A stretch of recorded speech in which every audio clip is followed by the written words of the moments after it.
نہیں پیشاب کا قطرہ نکل رہا ہے، یہ اطمینان نہیں ہوتا کچھ لوگوں کو۔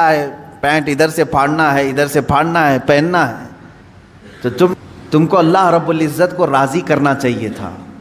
تم نکلے اپنے گھر سے کہ میں اپنے رب کو راضی کرنے کے لیے چل رہا ہوں، درمیان میں تمہیں کوئی دوست ملا، اس نے یہ بتایا کہ فلاں دوست تو تجھ سے بہت ناراض ہے، پتہ نہیں کل تو نے اس کو کچھ کر دیا تھا، کیا تو نے کچھ کیا تھا، تمہارے دل میں اس دوست کی ناراضگی کی بات آئی، سوچا کہ اس کو منا لیتا ہوں کسی طرح، یا جھگڑا کر لیں یا کچھ بھی۔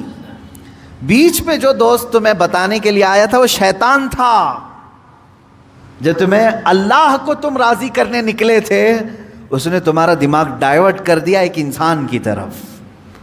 تم جا رہے تھے رب ذوالجلال کی عبادت کے لیے، اسے منانے کے لیے، شیطان نے تمہارے دل میں یہ بات ڈال دی کہ پہلے اس کا کام کرو تم، اور ادھر چلے گئے، اس کو مناتے رہے، وہ نہیں مانا، یہاں تک کہ کچھ لوگ ایسے ہیں جن کو منانے میں تمہیں برسوں لگ جاتے ہیں، وہ نہیں مانتے ہیں، ہوتا ہے اسے۔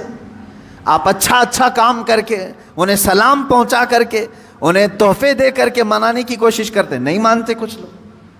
ہائے افسوس، میرا مولا تو صرف ایک ہی سجدے میں مان جاتا ہے، ایک سجدے میں مان جاتا ہے، یہ نہیں معلوم ہے بندوں کو۔ افسوس ہے کہ جسے بہت جلدی منایا جا سکتا تھا، اسے چھوڑ کر ہم دنیا کو منانے میں لگ گئے۔ آپ پوری زندگی کا اگر تجزیہ کریں تو میں آپ کو بتاتا ہوں، ساری چینجز آپ نے صرف اور صرف دنیا والوں کے لیے کر لی اپنے آپ میں، ساری چینجز۔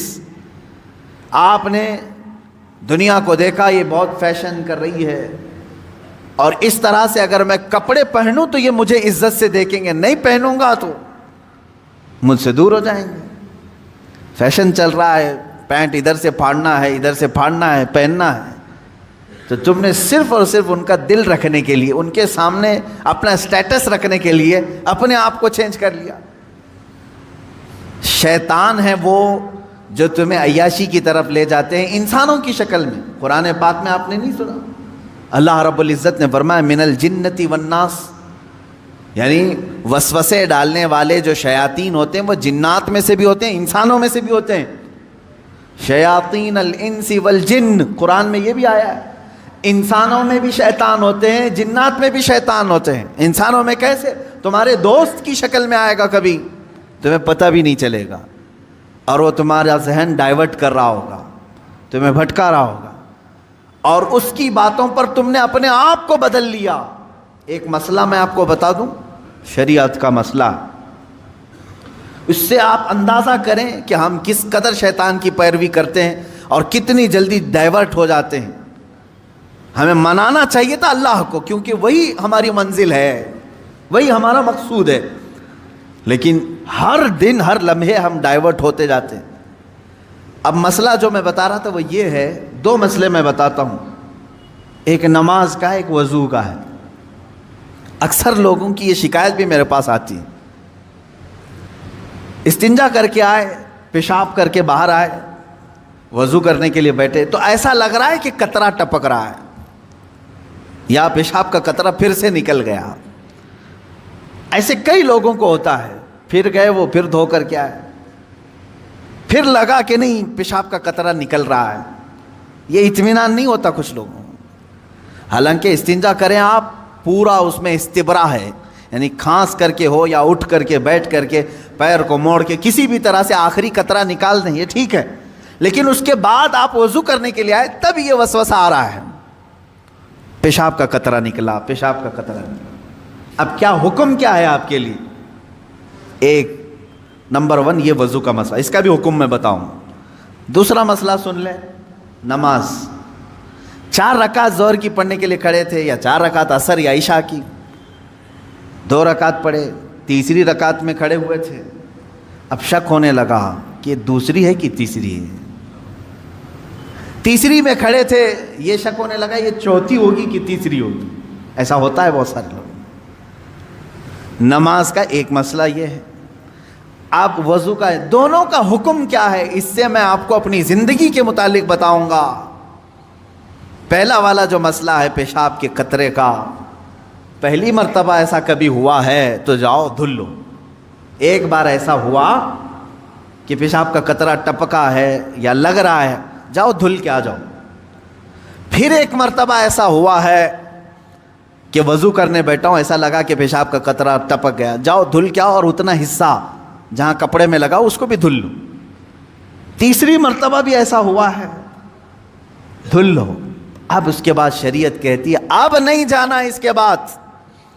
اب وضو کے لیے اگر بیٹھو گے تمہیں لگ رہا ہے کہ پیشاب کے قطرے ٹپک رہے ہیں، ٹپکنے دو. تم پانی لے لو ایک چلو میں اور اس جگہ پر چھڑک دو پانی وہاں پر اس کپڑے کے اوپر چھڑک دو. کیوں؟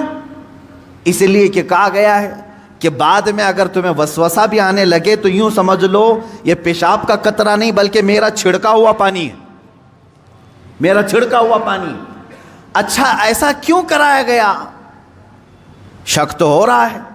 سنیں فقہائے کرام نے فرمایا اے بندے تجھے عبادت اللہ کی کرنی ہے. کس کی کرنی ہے؟ اللہ کو راضی کرنا ہے. اور یہ جو وسوسے آ رہے ہیں تجھے یہ شیطان کے ہیں. اگر تو بار بار اٹھ کر کے دھونے کے لیے چلا جائے گا تو بات یہ ہوگی کہ تو شیطان کی پیروی کر رہا ہے اللہ کو چھوڑ کر کے. یہاں شریعت نے یہاں تک کہا کہ شیطان کی پیروی ہو جائے گی اگر کثرت سے تو کرنے لگ گیا. جب شیطان وسوسہ ڈالا اٹھ گئے، جب شیطان شک ڈالا پھر اٹھ گئے. بار بار اگر خیال آ رہا ہے تو اس پر عمل کرنا جائز نہیں. پانی چھڑک لو اور کہو میں شیطان کی پیروی نہیں کروں گا، میرے مولا کی عبادت کروں گا. دوسرا مسئلہ نماز کا کہ جس میں اگر 3 میں 4 میں شک ہو، ایک بار ہو گیا تو چلو دوہرا لو، 2 بار ہو گیا تو چلو ٹھیک ہے، جتنا یقین ہے اس کے آگے کی رکعتیں پڑھ لو. اب اگر بار بار ایسا شک ہوتا ہے تو فرمایا گیا اپنی نماز ویسی ہی کمپلیٹ کرو، اس لیے کہ یہ شیطان تمہیں وسوسے ڈال رہا ہے. اگر تم اس کے وسوسوں کی طرف جاؤ گے تو یہاں ہوگا یہ کہ تم شیطان کی پیروی میں لگ گئے. حقیقت میں نماز تو رحمان کی عبادت ہے. آپ سمجھ رہے ہیں؟ یہ 2 مسئلوں سے میں تمہیں بتاؤں گا میرے عزیزو.